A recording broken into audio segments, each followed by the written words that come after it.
About a month ago, I posted a video on my Instagram that outlined my absolute favorite part of the olive harvest.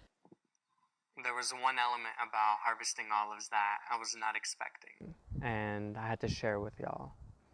So when we arrived, we began setting up the tarps underneath the olive trees and immediately went to work. And as we're picking the olives, we're letting them fall to the tarp below. As all the olives hit the tarp sporadically, they make this sound that's just like rainfall.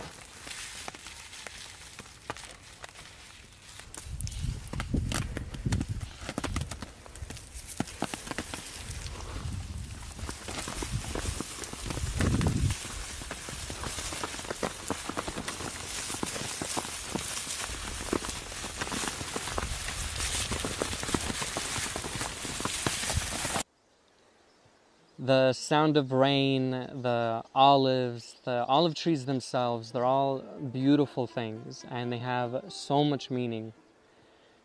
But after I had posted that video, I knew that I would be making a mistake if that's all I had shared about the harvest. After all, this project is about the people. And to understand the people, you need to understand what matters to them most. And to Palestinians, that is their land and the livelihood that they're able to provide for themselves and their families with the land.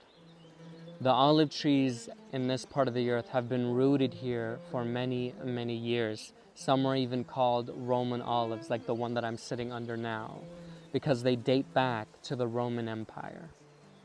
And for generations, the people here have put in their blood, sweat, and tears, raising these trees as if they were their children, so that they could come back every fall and harvest them.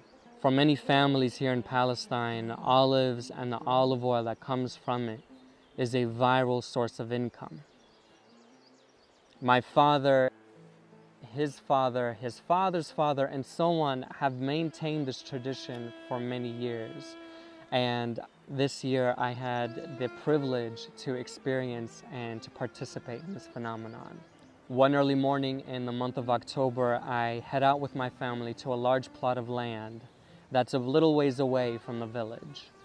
This land that we call the Harat is owned by my grandfather as well as other members of our family and is sprawled with hundreds of olive trees. We get to work and I'm trying to capture everything from the setting down of the tarps to the hand picking of the olives to collecting them in buckets.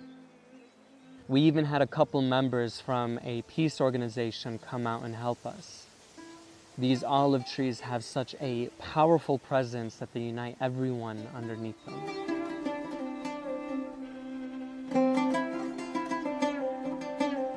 And although everyone was having a grand old time, none of us could shake off the feeling that we weren't wanted there. You see, the Harat, the land that we harvested on, sits next to an illegal settlement called AMIDST that is placed on stolen Palestinian land. And so this obviously causes tension and even violence between the settlers and the Palestinians. And since the Israeli Defense Force takes sides with the settlers, they grant my family only a few days out of the year to come and harvest the olive trees. While we're there, the IDF patrols the perimeter in their jeeps and on foot and are heavily armed. And so the presence of settlers and armed soldiers gives everyone an uneasy feeling and really taints this otherwise blissful experience.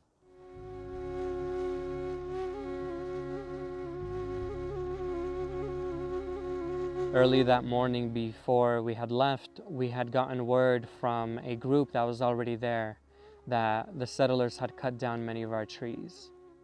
And so when we arrived, my uncle turned to me and said not to say anything to my grandfather because we knew how much it would hurt him. It wasn't soon after though when out of the corner of my eye, I see my grandfather walking at a faster pace towards the part of the land that was near the settlements.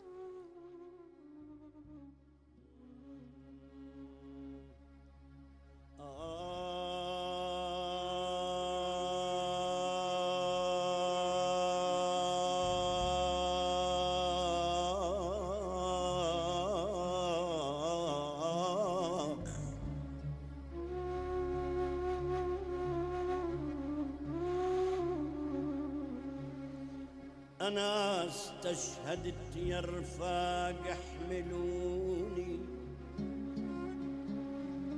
وعلى خشاب البارود اسندوني، اتركوني بحفرتي قبل ثراها، إذا ما فيك لا أهل تشيلوني.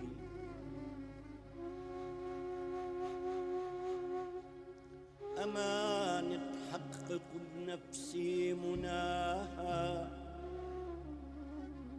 وعلى قبلة وطننا مددوني، وخلي الوالد تزيد برضاها، وعني قبلوا يد الحنوني.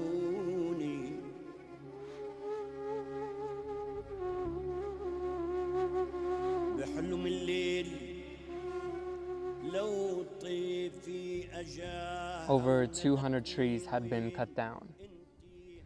Their hope with this harassment, with this abuse of power, is that one day my grandfather and other Palestinians will just give up and not return to their land to take care of it and the olive trees. Because once that happens, we've lost the fight, and they'll begin expanding their illegal settlements onto our land.